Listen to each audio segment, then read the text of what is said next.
So the increased spending during the pandemic and in the new budget really was minimal. There wasn't much of a change. I mean, in fact, it was almost flat, to be honest with you. It wasn't that much. As far as the new programs, new employees, they decided in the city budget we've got the emergency management coordinator. I think that's extremely necessary as we all experience the snowmageddon.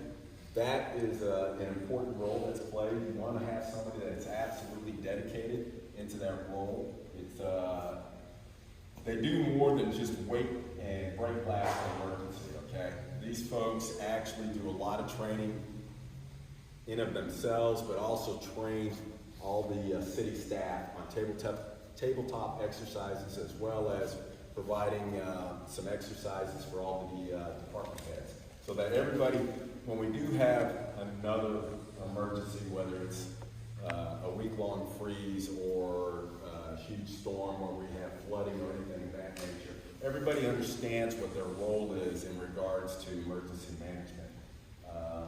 So as far as the budget is concerned, it was a nominal increase, pretty much flat as far as I'm concerned. In regards to the new positions, you have one new position or several new positions, and you've also had some positions that were frozen.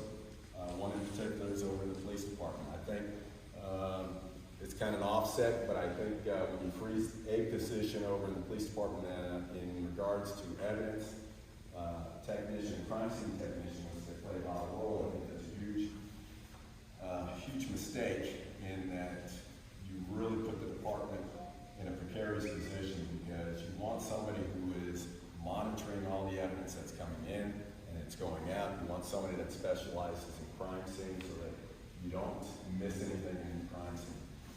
Thank God we don't have homicides as frequently as they do down south. Okay, thank God we live in a great community, but nothing will get a chief or a police department or city in more trouble than missing evidence or some sort of crime scene fiasco. So I would recommend that we go ahead and hire that position and get it taken care of. Thank you. So yes, the city added 4 positions.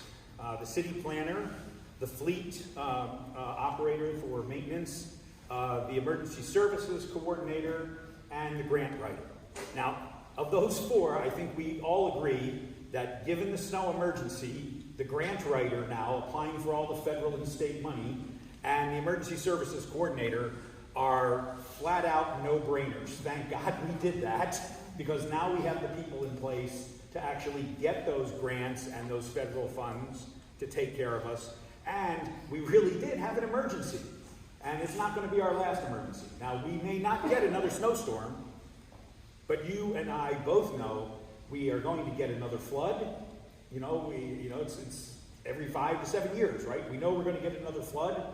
So those things are going to happen. And then we face, frankly, a real wildfire emergency. And knowing how to react and what we're going to do for wildfire emergency fully justifies, I think, those positions, because those two can directly address how we do that. The fleet, I'm an old, one of the jobs I had in the service was I was the maintenance officer for about 1,500 vehicles in an armored cavalry squadron. And I can tell you right now, even though our fleet here is much smaller, you need a fleet coordinator to maintain all of the vehicles. There was a time last year where we found that almost half of the city vehicles weren't even registered because we couldn't get through the system with Travis County because there was no dedicated maintenance person to make sure that the vehicle could get its safety inspection, but it couldn't get registered. It was on the road without registration. So you need that position. So, okay, I think those 3 speak for themselves as absolute things that should have been done. And then the last was the city planner.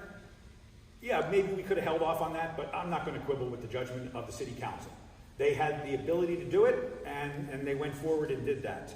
And in addition, there are other things, like there are still some unfilled vacancies in the police department, as Alan has pointed out. We'll probably see a chance to do that. But we have to make sure that we have a great, attractive city that the officers want to come to, because we don't want to just be the training ground. We don't want to take young officers, train them, and then have them move on to greener pastures for more money.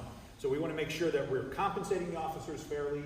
And when I talk to the officers, the next area in terms of the city spending money or looking at is the officers uniformly tell me it's their health insurance. That makes the biggest barrier to them for staying in Lakeway or moving on to another operation. That health insurance is an issue, and why wouldn't it be? It is an issue for all of us, right? It is an issue flat out across the board for all of us.